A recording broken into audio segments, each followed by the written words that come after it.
तो सपा की साइकिल यात्रा। नमस्कार, लोकमंच न्यूज देख रहे हैं आप, मैं हूं आपके साथ सुरभि राजपूत।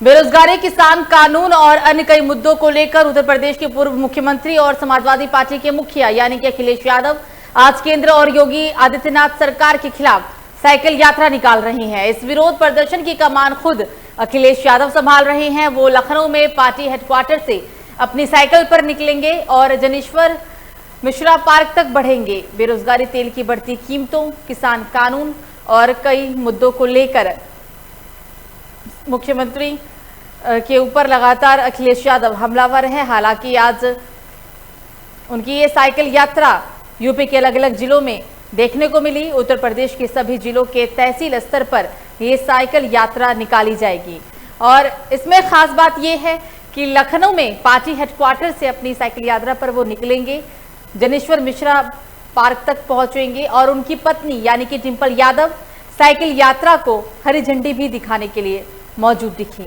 उत्तर प्रदेश के सभी जिलों के तहसील स्तर पर यह साइकिल यात्रा निकाली जा रही है।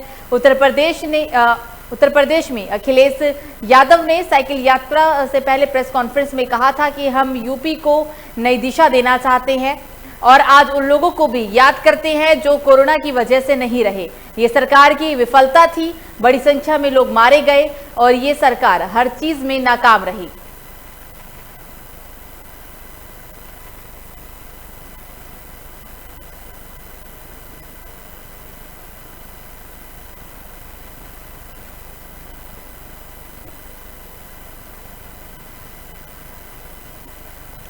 और इसी पर बातचीत करने के लिए हमारे साथ नरेंद्र शाहजहांपुर से हमारे संवाददाता जुड़ गए हैं लाइव, अशरफ लखीमपुर से और हिमांशु ब्यूरो कानपुर से। सबसे पहले हिमांशु, आपके पास आएंगे। आज साइकिल यात्रा यूपी के अलग अलग जिलों में निकाली गई है और सबसे बड़ी बात यहाँ यह है कि अखिलेश यादव की पत्नी यानी कि डिंपल यादव ने साइकिल यात्रा को हरी झंडी दिखाई। क्या हालात है, क्या स्थिति है जिले के अंदर?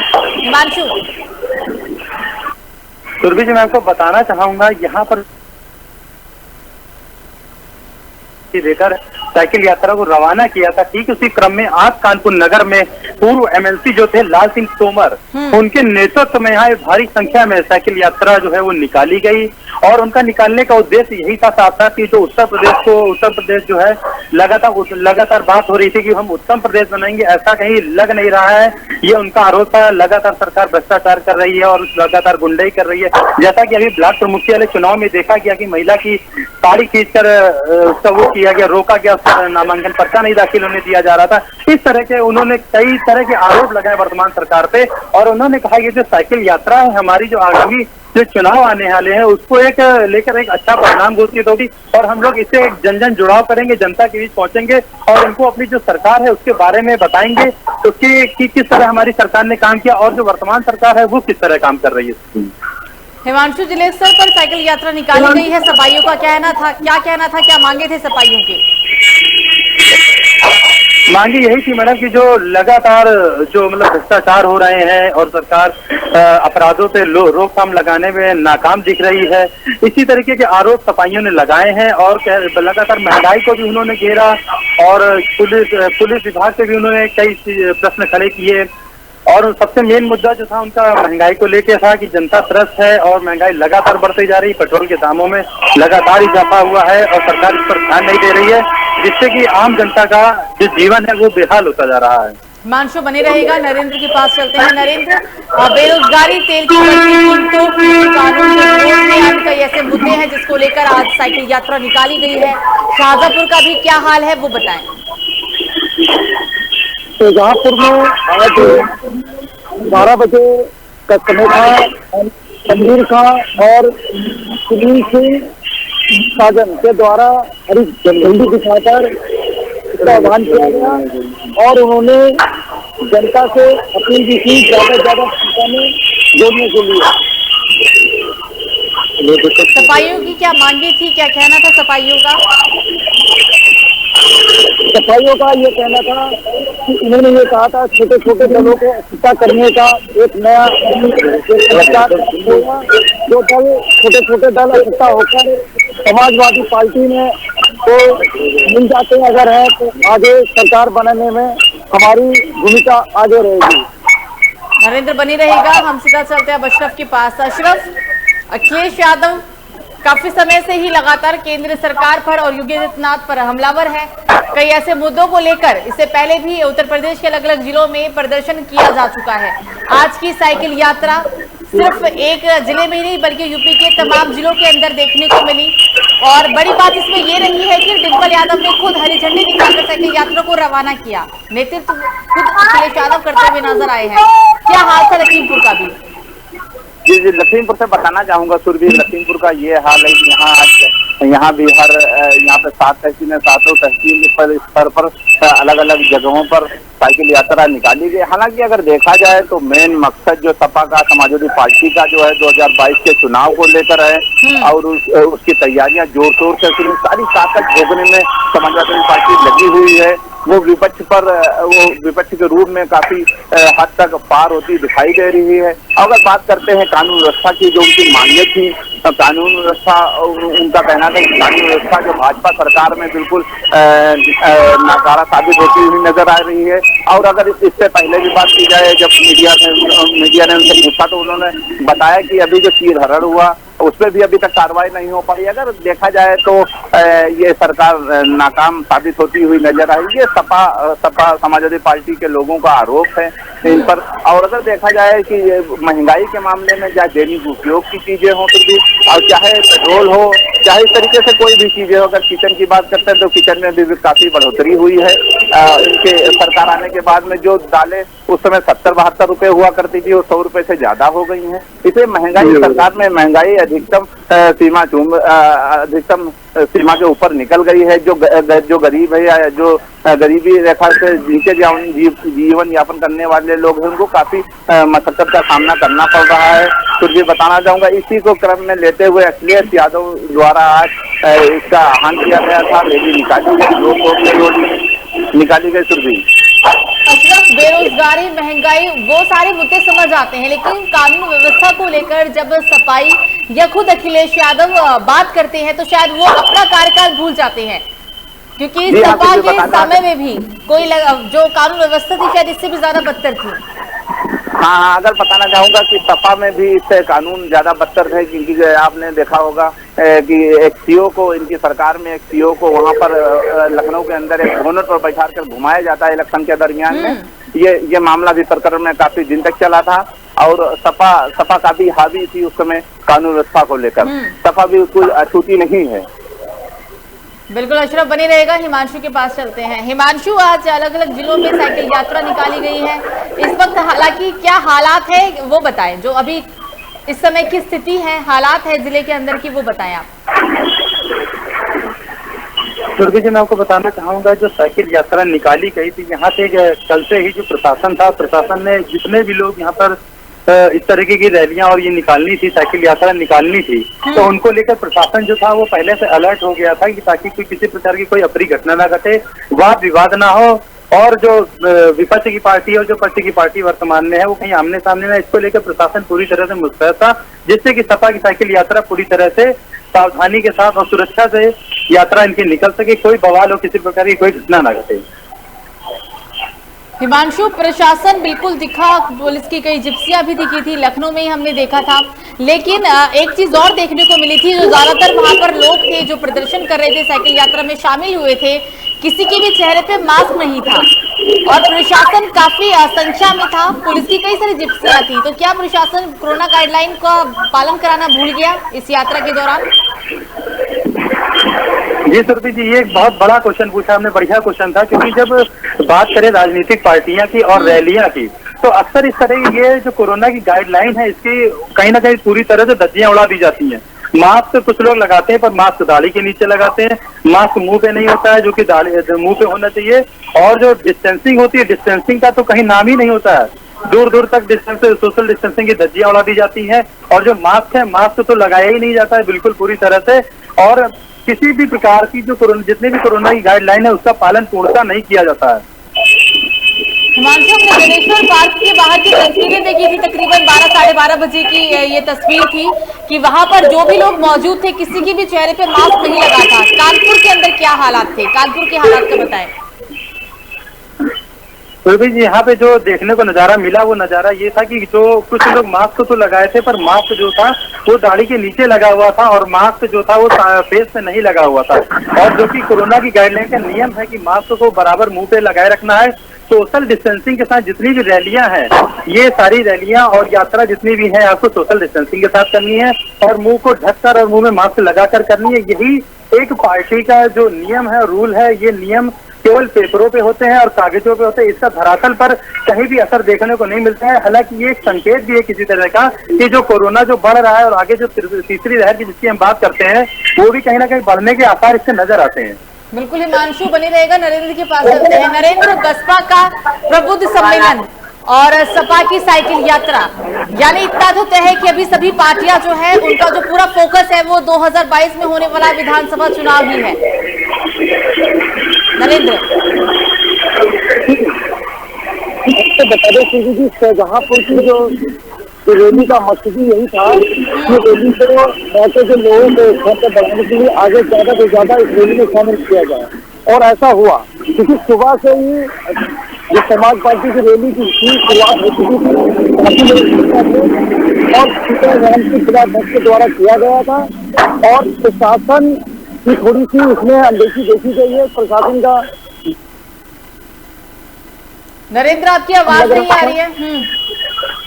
जी, आवाज तो गाड़ी की ज्यादा आ रही है आपकी। आवाज आ रही नरेंद्र, अब आगे बोले, आप बोलिए। हाँ, आ रही है। तो प्रशासन का भी सहयोग नहीं मिल पाया है, अधिकतर जाम लगाना सामना करना पड़ा है और पूरे जो प्रदर्शन किया है, मतलब अब सभी पार्टियां जो है वो सिर्फ चुनावी मैदान में कूदी हैं और बस सबका ये ध्यान है कि कैसे 2022 का विधानसभा चुनाव जीता जाए। अशरफ के पास चलते हैं। अशरफ, वही सवाल शायद आपसे भी यही होगा क्योंकि बसपा का प्रबुद्ध सम्मेलन है, साइकिल यात्रा है और पहले से ही बीजेपी दावा कर रही है कि हम इतिहास को दोहराएंगे, 350 से भी ज्यादा सीट लेकर आएंगे, यानी 2022 में विधानसभा चुनाव होना है, उसकी तैयारी। अब सभी का फोकस बस इतना है कि विधानसभा चुनाव को कैसे जीता जाए। ये सर मैं बताना चाहूंगा, जबकि कोरोना काल चल रहा है, तीसरी लहर भी आने वाली है, सारे लोगों को जानकारी भी तीसरी लहर आने वाली, लेकिन क्या बताया जाए, रैली के चक्कर में और या इलेक्शन के चक्कर में ये लोग भूल जाते हैं कि कोरोना काल फिर आएगा, फिर उसी तरीके से तबाही, मैं ईश्वर से प्रार्थना करूंगा ऐसी तबाही दोबारा ना हो। लेकिन ये तबाही अगर देखी जाएगी तो इसमें जो रैलियां हैं ये ज्यादातर कारगर साबित होती हुई नजर आ रही है, क्योंकि इनका हाथ भीड़ इकट्ठा कर रहे हैं। भीड़ इकट्ठा करने के बाद में ना तो मास्क नजर आ रहा है कुछ लोगों पर और ना ही डिस्टेंसिंग का पालन किया जा रहा है जिस तरीके से। और तीसरी लहर का भी आह्वान हो चुका है कि तीसरी लहर भी आएगी, सब उस तरीके से लोगों ने बता दिया है। और अगर लखीमपुर की बात करें, 2 दिन पहले की एक वीडियो वायरल हुआ था, प्रकाशित हुई थी, सुरभि बताना चाहूंगा, एक स्वास्थ्य विभाग महकमे की एक तस्वीर साफ नजर आ रही थी। एक GST निघासन में एक की मृत्यु हो जाती है, मृत्यु होने के बाद में उसको ना तो एम्बुलेंस मिलती है, सुविधा मिलती है, ना तो उसको सौ ले जाने के लिए उसको वहाँ उसके घर से सौ ले जाने के लिए कोई वैन उपलब्ध कराई जाती है। उसके बाद में वो बाइक के ऊपर बीच में उसको मृतक को 70 वर्षीय जो मृतक था उसको रख के ले जाया जाता है। अगर कानून व्यवस्था की बात की जाए तो बिल्कुल धरातल पे शून्य नजर आ रही है। ऊपर से वादे तो काफी किए जाते हैं, लेकिन नीचे धरातल पे पहुंचते वादे खत्म हो जाते हैं। जो आला अधिकारी बैठे हुए हैं वो जो है यहाँ पे लगता है हमें कि जो उस तरीके से वो लोग विफल मौजूद करते हुए नजर आ रहे हैं। और उसके बाद आज साइकिल यात्रा के दौरान हमने देखा कि लोगों के चेहरे पर मास्क नहीं लगे थे, कोरोना गाइडलाइन का बिल्कुल भी पालन नहीं किया गया।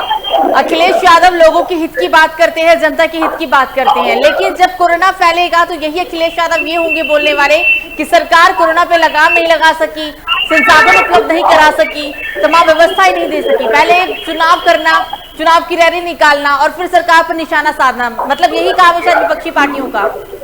देखिए ये समाजवादी पार्टी रही हो या भारतीय जनता पार्टी रही हो या बसपा की कोई रैली रही हो, रैलियों में अधिकतर देखा जाता है, मैं बताना चाहूंगा कि ना तो मास्क होता है, ना तो डिस्टेंसिंग का पालन किया जाता है, ना तो जो कोरोना गाइडलाइन है उसके पालन किया जाता है, लेकिन कार्रवाई नहीं इन लोगों पर होती। कार्रवाई उनसे होती है जो बाइक पे जा रहे होते हैं और मास्क नहीं लगाए होते हैं, उस पर कानून कार्रवाई कर देती है, लेकिन इन लोगों पर कभी कानून कार्रवाई नहीं करती। जबकि वहाँ पे पुलिस बल भी मौजूद था, आला अधिकारी भी मौजूद थे, लेकिन चुपचाप वो लोग खड़े रहे, वो रैली करते हुए निकल जा रहे थे। ना उनको किसी ने बताया, ना समझाया, ना तरीका बताया, और वो लोग आराम से कर रहे थे। अगर कल को कोई, ईश्वर ना करे, कल को कोई कोरोना उसी तरीके से तबाही मचाए तो इसमें जिम्मेदार अगर होंगे तो सारे पार्टी के लोग होंगे, जिस तरीके से रैली निकालते हुए नजर आ रहे हैं।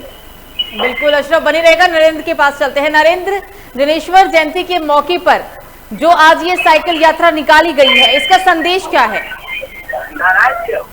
ये आने वाले विधानसभा चुनाव को दर्शाता है कि जो भी छोटे दल है उनको पूरा करके चुनाव में आगे लाए। जो अत्याचार जो बीजेपी सरकार में हुए उसको बचाने के लिए अपने से बहुमत का आने की कोशिश में ये साइकिल रैली का प्रभाव करने में प्रयास कर रहे हैं। और ज्यादातर देखने में ये भी आ रहा है कि सभी जितने भी ये दल है तो सभी अपनी अपनी रैलियां निकालकर अपनी ओर खींचने की कोशिश कर रहे हैं ताकि अगली सरकार हम बना सके। बिल्कुल, ये सिर्फ और सिर्फ विधानसभा चुनाव जीतने की तैयारी है। ये चुनाव को लेकर रणनीति बनाई जा रही है। नरेंद्र बनी रहेगा। हिमांशु जी बिल्कुल बनी रहेगा हमारे साथ। हम हिमांशु के पास चलते हैं। हिमांशु, चुनाव से पहले की तैयारी हम देख ही रहे हैं कि बसपा का प्रबुद्ध सम्मेलन हो रहा है, सपा की तरफ से साइकिल यात्रा निकाली जा रही है, योगी आदित्यनाथ भी यूपी के अलग अलग जिले के दौरे में लग गए हैं।